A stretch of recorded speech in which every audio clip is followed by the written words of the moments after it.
Classroom i JAWS. Ens movem amb tabulador.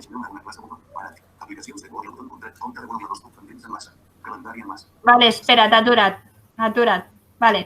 Hem començat a dalt de tot que hi havia el que era el menú, vale?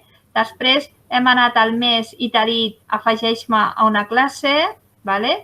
Després t'ha dit més aplicacions, després t'ha dit el teu nom, pendents, calendari i ara ja entraríem a tota la zona on hi ha les diferents assignatures que tu tens, vale? Llavors, una bona estructura, veig que aquí ho han fet molt bé, és posar el nom de l'assignatura, després identificar molt bé de què es tracta, primer trimestre o del curs de l'ESO i també el nom de la persona, del mestre. Val? Llavors, fes tabulador.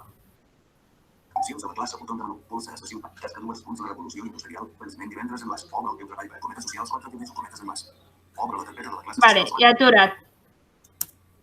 Amb una sola classe, vale, t'apareixen, si pengen bé les tasques i ho pengen com a tasca, et diu ja data de venciment divendres, la revolució industrial. És a dir, això seria com un primer tauló on hi ha totes les assignatures i de cada assignatura pots veure si hi ha alguna cosa que és data de venciment, vale?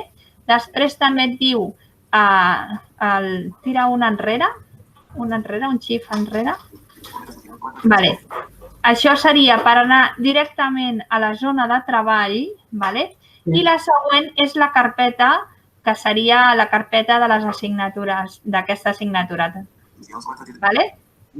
Aleshores, si nosaltres ara féssim tabulador per tot arreu, no ho facis, vale? Podries anar veient totes